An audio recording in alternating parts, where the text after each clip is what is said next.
Bonjour, Maxime des Pompes MDG. Un matin, une belle petite job que je vais vous montrer. Un puits enterré, on va le rallonger, le remettre conforme, puis on va remplacer la pompe en même temps. C'est une vieille installation. Il n'y a plus de pression dans la maison. Le client a tout le temps des problèmes. Donc, je vous montre qu'est-ce qu'il y en est. Puis, je vais filmer le processus de rallongement de puits, tout ça. Donc, ça va être une belle petite vidéo. Ici, on peut voir que le client a été gentil. Il nous a exposé le puits. Ça, c'est le puits, dans le fond, avec un couvert sanitaire. Un couvert sanitaire, c'est facile à voir. Il y a quatre bottes chaque côté. C'est un rubber qui est écrasé en deux plaques de fonte. Celui-là est en fonte, il y en a en plastique, il y en a en toutes les sortes. Celui-là, c'est un fonte. On voit les fils de la pompe submersible qui passent ici. Le grand de la pompe submersible. Quand c'est un grand séparé des trois fils, tu sais que c'est vieux. Le vieux coude en galvanisé, ça, c'est un aérateur, dans le fond, pour permettre au puits de respirer quand la pompe attire l'eau. Donc là, moi, ce que je vais faire, je vais venir, je vais briser le vieux couvert parce que je ne pourrais pas le débolter, c'est sûr, parce que tout est rouillé, tout est jammé là-dedans. Donc moi, je vais le casser, je vais essayer de le défaire. J'essaie toujours de faire ça assez rapide, mais des fois, ça me prend un peu de temps. Donc je vais enlever ça, je vais lever ça. La pompe, elle, est dans le fond du puits. Après ça, ce que je vais faire, c'est que je vais venir nettoyer ça au grinder le plus possible. C'est sûr que c'est du vieux casing, fait que des fois, ça ne revient pas parfait, mais c'est pas grave. Tant que je suis exposé au métal, je suis correct.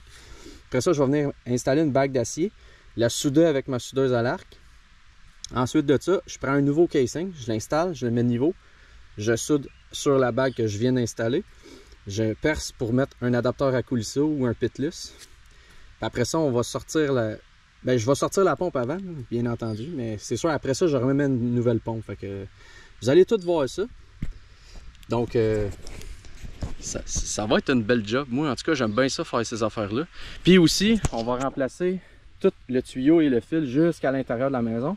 Comme ça, on n'aura pas un problème de tuyau qui fend par après, tout ça, parce que c'est du vieux tuyau qui a quasiment 40 ans.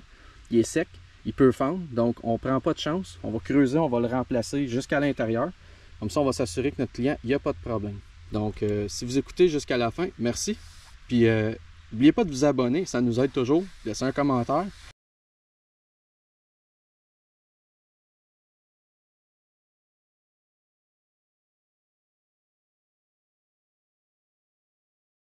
Bon, je viens de finir d'enlever le couvert.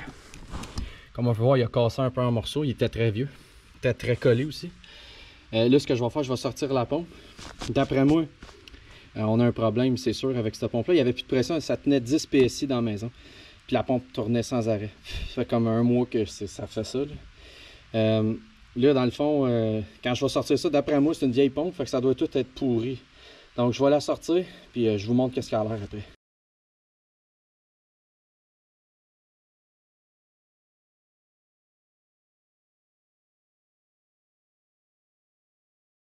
La pompe est sortie, ça n'a pas été une job bien facile parce qu'on n'a pas d'espace, puis c'était pesant. Je prends pas mon winch sortir des vieilles affaires de même parce que je refais ça en eux, puis sinon ça me fait une pompe à dérouler, c'est plus de trouble. Donc là on peut voir la pompe elle a, je pourrais dire le cancer quasiment. Et ça elle est toute en train de tomber en morceaux. L'aspiration d'eau est ici, elle est tout pluguée. C'est vraiment une vieille pompe. Il n'y a rien à faire avec ça. On change. Le tuyau il est sec, fendu, vieux fil. Fait qu'on remplace ça. Fait que je vais filmer, je vais grinder, nettoyer ça. Après ça, je soude. Ça devrait bien aller.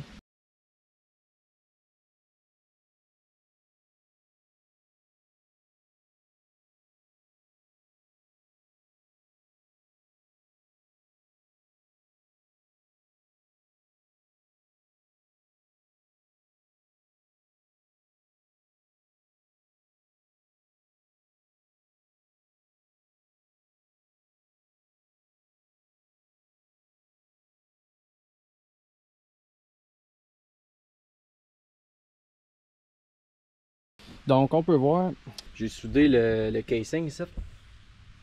Donc là il est tout soudé tout le tour. Fait que ces deux pièces là sont fusionnées ensemble. Là ça c'est la première étape pour le rallongement. Comme on peut voir, ça a vraiment traversé parce que mon métal là, il est tout. La soudure a presque passé au travers. Fait que c'est vraiment fusionné comme du monde ensemble. Écoutez, je suis pas soudeur de métier, là, mais je suis capable de faire un beau joint de soudure pour un puits. Là. Fait que ça c'est fait. Là je vais mettre le casing. Le problème que j'ai, c'est que là il y a des fils de communication qui passent ici. Puis ça c'est un fil pour une prise juste à côté. Là. Fait que là il va falloir que je tasse ça par ici. pour être capable de mettre le casing. Puis le casing, je le mets de niveau, après ça je vais le taquer pour qu'il tienne. Après ça je vais le sudo au complet. Fait que je vous montre cette étape-là.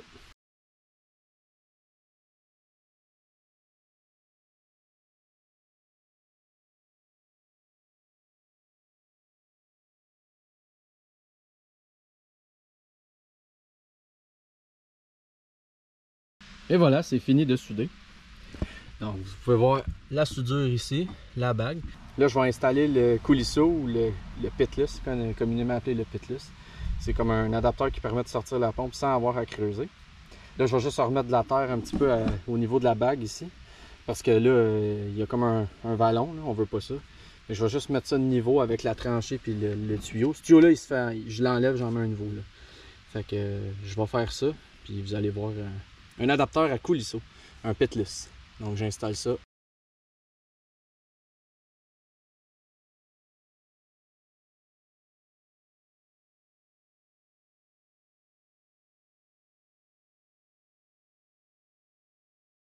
Voilà, donc j'ai percé le trou dans le casing du puits. J'installe ce qu'on appelle un coulisseau. Ça, l'eau rentre ici, puis elle sort sur le côté du puits dans le fond.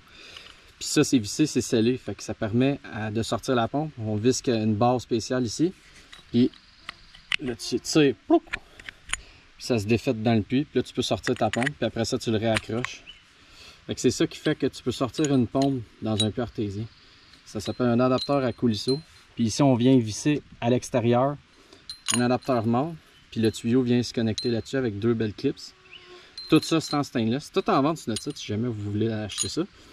Puis c'est ça, c'est installé à même le puits comme ça. Puis ça va être serré. J'installe ça, je vous montre ça.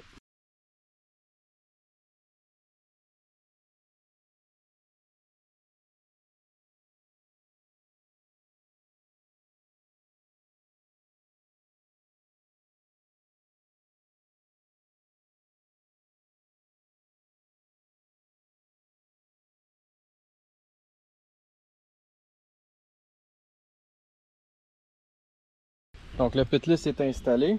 Là j'ai mesuré le puits. Ça on vient de rajouter 5 pieds de casing. Là. Mais ici on a direct dans le fond 148 pieds. Donc la pompe là, pour ceux qui se demandent, la pompe va être installée à peu près entre 10 et 15 pieds. Là c'est un vieux puits, fait que je vais la mettre un petit affaire plus haute, fait que 15 pieds. Donc 148 moins le 5 pieds vu qu'on va descendre avec le pitless. Donc 5 pieds, puis on la met à 15 pieds du fond, donc on enlève 20 pieds. Donc 128 pieds.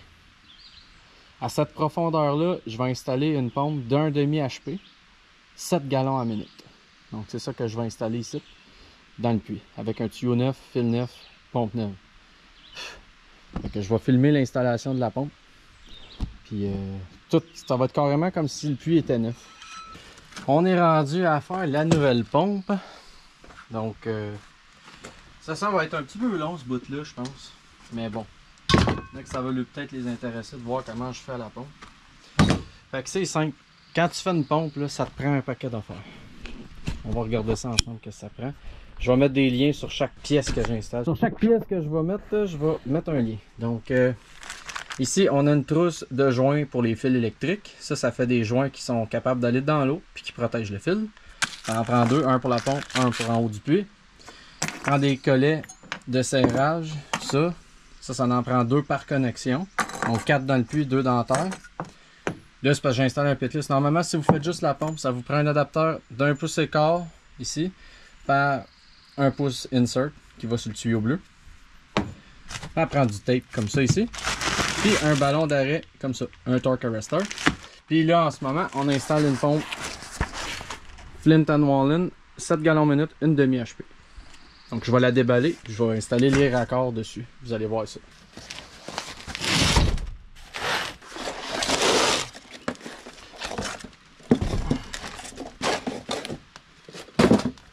Donc c'est la nouvelle pompe. Tout en stainless. Vient avec le clapet anti-retour intégré. Donc pas besoin d'acheter un clapet anti-retour de plus. Il y en a qui a des pompes qui en ont pas avec. Donc là, on va y installer le morceau ici, l'adapteur pour la pompe. Fait que là, je vais mettre du Teflon. Après ça, je vais prendre mes pipe wrench, je vais tenir la pompe et je vais visser ça. C'est pas un tutoriel en passant, je vais juste vous montrer les étapes que je fais moi. Ça pourrait peut-être servir de tutoriel, mais je vous dirais que c'est toujours mieux de le faire par des pros. Comme ça, c'est garanti. Vous n'avez pas de problème après avec l'installation. Mais si vous voulez le faire vous-même, ça peut vous aider un peu. Fait que là, je mets l'adapteur. Mon gros wrench. Je le mets ici. Faire attention pour écraser les fils avec les pinces. Avec les pipe wrench. Adapter ça à la bonne grosseur, c'est un peu trop gros. Voilà. Ça va aller s'accoter comme une serre. Pourquoi avoir une serre quand tu as des pipe wrench? Pas besoin de rien d'autre que ça, ça fait la job. Là, tu viens serrer ça, là, ça jamme. Si des fois ils sont pas assez serrés, j'en ai vu qui se défont. Quand tu vis stainless dans stainless, on va te dire que quand ça barre là, c'est quasiment soudé. Là. Ça va être mon dernier. Là, j'étais à 2 bras là. Bon, et voilà.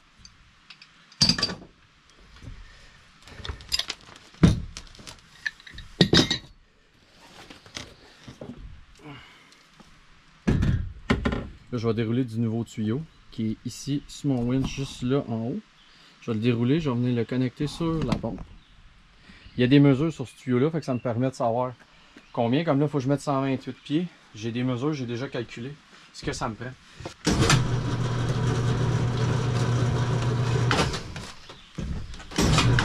Fait que ça, c'est du tuyau 160 livres. Grade alimentaire de Pladec, compagnie, je pense, qui est au Canada. En tout cas, c'est écrit Made in Canada ici, fait que ça, c'est le fun. Pour les peu de choses qu'on fabrique ici, ben, au moins le tuyau et le fil sont faits de ça. Torque Arrestor aussi, il est fait de ça. Sealwell Product, Bushart Industry, Made in Canada. Alright, boys. Fait qu'au moins, c'est fait de ça. J'installe juste des produits Bushart pratiquement, moi. Qui sont pas tout faits ici, malheureusement. Parce qu'ils coûteraient 400 000$ chaque. Mais quand même de la bonne qualité. Mais la compagnie Bushart sont situés en Ontario. Très bonne compagnie. Très bonne relation avec eux autres. Là, ça va faire du bruit parce que je vais chauffer le tuyau. Là, je le rentre sur l'adapteur. Je l'ai juste chauffé un petit peu qu'il soit bien moulé quand que les clips vont être serrés. En même temps, ben, ça aide à... Il est plus malléable, il est plus facile à venir rentrer. Quand vous mettez des clips comme ça, important de les mettre 2 têtes chaque côté, pas la tête la même barre. Sinon, ça peut créer un passage d'eau. C'est tout des petites affaires, des petits trucs. C'est pas obligé, c'est pas grave. Tu veux le faire de mettre ta tête des 2 bords, c'est bien correct. En fait, juste le meilleur truc, c'est ça. C'est le même que j'ai toujours fait ça, c'est le même que j'ai appris, c'est le même que ceux qui m'ont montré ils faisaient. On n'a jamais eu de problème avec ça. Là, ce que je vais me trouver à faire, c'est venir taper les clips, cacher ça, pas que ça coupe le filage. Après ça, je vais faire le joint électrique, puis faire les shrinks, chauffer les shrinks. Les shrinks, en passant, si vous avez un heat gun, vous pouvez chauffer ça au heat gun. C'est sûr que c'est plus long un petit peu, puis ça m'agande un petit peu moins. Mais moi, tu sais, j'ai pas le temps. Les clients, ils nous payent quand même. Fait que je le fais à la torche. Ça va être une belle job aussi. Juste que ça peut être un peu plus chaud. Fait qu'il faut faire attention quand on le fait. Normalement, quand tu fais ça, ça fait des années, tu devrais pas trop brûler le fil. Puis même s'il y a un petit peu de brûlage sur le fil, là, quand je dis brûlage, ça va être une petite trace noire. C'est pas ça qui va faire un problème.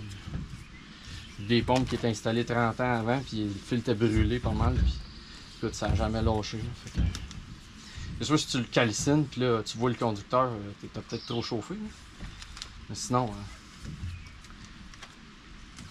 juste une petite affaire, c'est pas grave. Le light gun, ce qui est le fun, c'est que ça fait pas ça. C'est juste vraiment plus long. Puis ça te prend une prise de courant, ça te prend un paquet d'affaires. J'ai vu des heat guns Milwaukee à batterie, là, mais je suis comme pas rendu à ça encore dans ma vie. Peut-être un jour. On va peut-être s'équiper avec ça. Mais tu sais, appui, tu fais quoi avec ton heat gun à batterie, t'sais? On travaille des fois à pluie l'été, on travaille dans la neige l'hiver. Après moi, il ne toquera pas longtemps. En boîte pis tout. Bon, fait que là, je prends soin de placer mes fils comme il faut. Encore là, ça, c'est d'expérience. Parce que tu sais, si tu places ça tout croche, ben, ça se coupe dans le puits. Tu as plus de chances d'avoir des problèmes. Quand tu le places comme il faut, ben, premièrement, s'il y a de quoi, c'est plus facile à défaire pour la prochaine personne qui va travailler. Mais aussi, ça fait une plus belle job. Puis tu as moins de chances que tes fils ils se fassent prendre dans le puits sur une roche ou quelque chose. Là, je vais tous les protéger comme ça. Quand je dis protéger, c'est pas le tape qui protège, c'est le fait qu'ils sont collés sur le tuyau. Puis qu'il va y avoir un ballon d'arrêt par-dessus qui va venir faire que les fils n'iront pas toucher à la surface. Ben, en fait, au côté du puits. Là. Ce qui est très important pour pas qu'on ait une coupure de fil électrique. Là. Ce qui arrive souvent quand je vois qu'il n'y a pas de torque arrestor. Ballon d'arrêt, excusez. Torque arrestor, c'est en anglais. Mais c'est ça. Quand il n'y a pas de ballon d'arrêt, les fils se coupent souvent. On se ramasse avec des mauvaises connexions. Puis là, les boîtes de contrôle sautent. Les gens n'ont pas d'eau. Un peu plat. Puis là, je viens ici. Puis là, je vais venir couper mes fils ici droit. Je vais prendre une petite guenille. Les essuyer parce qu'ils sont un peu sales. Je vais essayer de maximiser mon étanchéité. Fait que je vais les essuyer comme il faut. Pour ça, ben, je suis chanceux. Moi, j'ai une belle bobine de fil nœud dans le coin que je vais venir jointer avec ma pompe. C'est ça qui va y amener son courant. J'essaie de placer mes fils de façon égale pour que ça fasse une belle job propre. Nous autres chez MDG, on est bien fiers de notre job. On aime ça quand c'est bien fait, quand c'est propre, quand c'est facile à défaire, quand c'est bien tapé. Fait que, si nous autres on vient chez vous, dites-vous qu'on en met, mais c'est pour que ça dure et que ça fasse un job qui vous donne jamais de problème. C'est ça notre but. Moi, en tout cas, c'est le même que je pense. C'est ça que je veux que mes clients. Je veux pas qu'ils me rappellent. Je veux qu'il y ait de l'agrément tout le temps du système. Dans le fond, là, je veux que la pompe elle dure le temps qu'elle est supposée de durer. Puis que quand elle brise, c'est parce qu'elle est finie. C'est pas parce qu'elle est mal installée. C'est ça mon petit créneau. Je vais mettre du stuff à mouche parce qu'il commence à avoir de la bébite pour moi. On est un peu fatigant. Bon. Là, on est rendu qu'on va skinner les fils. Là, je vois cette erreur-là. Souvent, le monde font ça au couteau. Là. Prenez un scanner. Avec le scanner, ben, il y a des endroits qui sont écrits. Tu sais, tu as du fil stranded et tu as du fil solide. Moi, c'est du stranded, fait qu'il faut que j'aille plus gros. Et comme ça, c'est du 12, il faut que j'aille ici au 12. Là, je le strip bien propre. Faut pas que tu fasses une coche dessus, sinon il peut casser. Là, ça crée un autre problème. Donc, c'est de prendre son temps quand on fait ça. Là. Tu sais, que ça prenne 15 minutes, là, faire le shrink. C'est un peu long, mais si ça prend 15 minutes et il est bien fait, on recommence pas. Tout le monde est content. Ça, je vous dis tout de suite, ça ne me prendra pas 15 minutes. 5 minutes, c'est fini. Soit dans la vidéo, ça peut être plus long.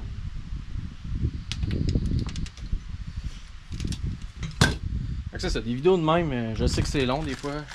En tout cas, si vous êtes en train d'écouter ça, puis que vous aimez ça, ben merci à vous autres.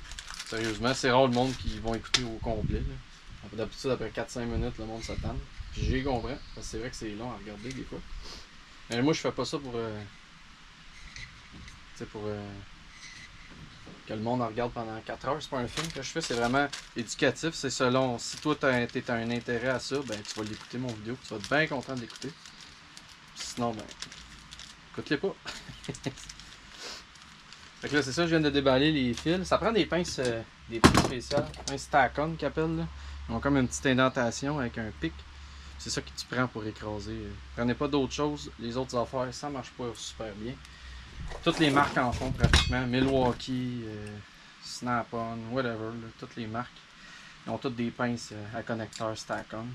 J'ai des belles jobs à faire ça l'été. Fait que c'est bien important à respecter les couleurs. Ah ah! Bon. Là, on peut voir les shrinks. Ils sont écrasés. Là, je vais venir chauffer ça. C'est important de les laisser refroidir naturellement. pas les forcer avec de l'eau, avec de la neige ou quoi de même. Des fois, ça leur crée un genre de choc. J'ai remarqué que les shrinks peuvent craquer par après. Puis quand ils craquent, ben après ça, ça crée de l'eau, de l'infiltration. Ça va pas couper votre pompe, mais à la longue, ça va créer que le fil va comme corroder. Puis ça va créer une mauvaise connexion. Puis là, la pompe va lâcher. Mais ça peut prendre une couple d'années, là, tu sais. Fait que toujours penser que, tu sais, c'est des troubles qui vont arriver plus tard, pas là, tu sais. C'est tout le temps 5-6 ans après. Donc là, je vais chauffer, ça va faire un peu de bruit.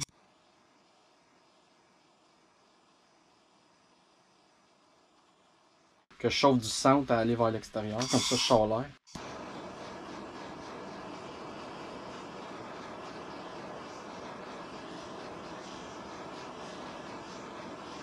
Avec une torche, ça n'a pas besoin d'être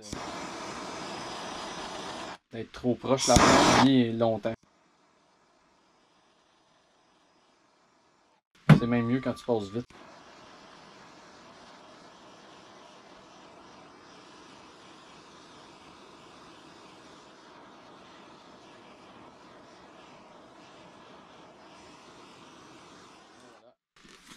Donc là, on laisse ça refroidir. Je vais faire le torque arrestor quand ça va être refroidi. Bon, fait que les shrinks sont secs. Je vais venir placer mes fils comme il faut. Après ça, je passe le torque arrestor. Puis on descend ça dans le puits. En tout cas, là, on a plus d'accès que tantôt. En ayant rallongé le puits, on peut mettre la roue. On peut être à hauteur d'homme, qui est pas mal plus le fun que d'être dans un trou de boîte. C'est pas il n'y a pas mouillé encore, fait qu'on n'est pas dans la boîte encore, mais on va l'être dans pas longtemps. Pour ça, j'essaie de me dépêcher de faire ça. Quand on tape ça comme il faut que ça tienne super bien. Ensuite de ça, on continue à taper. Bon. Là, si vous voyez, là, mon fil, là, il suit ici. Il part de la pompe, il monte, une belle continuation plate. Comme ça, il est moins accrochant. J'ai fait une petite loupe si jamais on aurait besoin de retoucher à ça, mais on a du lousse. Puis là, si tu regardes, le fil, il est là, comme ça. Continue, le nouveau fil en haut, paf, ça continue. Tout est de la même section. Moi, j'aime bien ça quand c'est le même. Le ballon d'arrêt, il vient en deux parties. Tu sais, on dit un ballon, mais dans le fond, c'est juste deux moitiés de ballon que tu gonfles. Tu gonfles pas ça avec un compresseur, là. Je vais vous montrer ça, c'est simple. Principe super simple. Oh boy, c'était pas cool. La vis de la clip, ça a comme lâché, fait que ça a fait un beau. J'aurais pu me couper un doigt. Bon. Fait qu'on place ça ici de même. Oui, par-dessus le fil. Il y en a qui vont le mettre sur le tuyau, puis après ça, passer le fil dans un crack, comme ici. Là. Mais moi, je fais pas ça. Je m'assure juste que ma clip, ça coupe pas les fils. J'ai toujours posé ça de même. Ça a toujours eu des très bons résultats. Donc là, j'ai fait la première base. Je vais aller mettre ma deuxième clip ici en bas. C'est là que je fais ce qu'on appelle gonfler le ballon d'arrêt. Je viens ici avec mes deux doigts, puis je pousse dessus, puis voyez-vous, il gonfle un peu. Pas besoin d'être super gros, juste la grosseur d'un casing d'acier qui est à peu près 6 pouces et quart intérieur ou extérieur. Je suis pas sûr par cœur, mais à l'œil, ça a l'air pas peu pantoute. On le serre de même, puis on vient taper nos clips pour que ça soit accrochant. Fait que là, je vais tomber en time-lapse, je tape le fil sur le tuyau, je sens ça dans le puits, j'accroche ça, puis ma pompe est faite.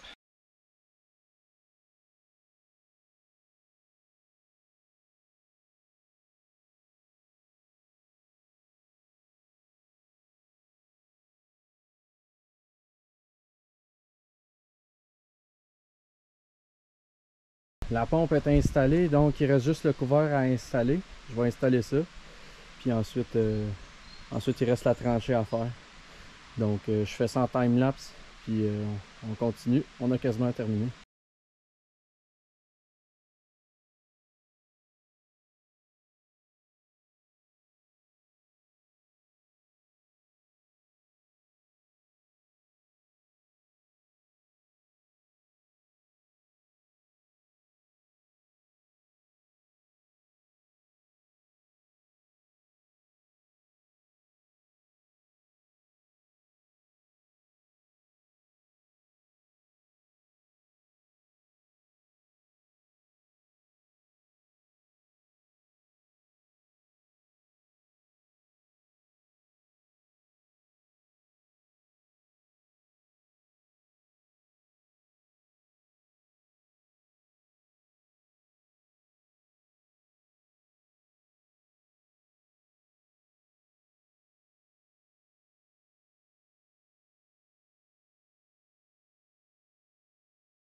Et voilà, donc c'est terminé pour le tuyau et le fil.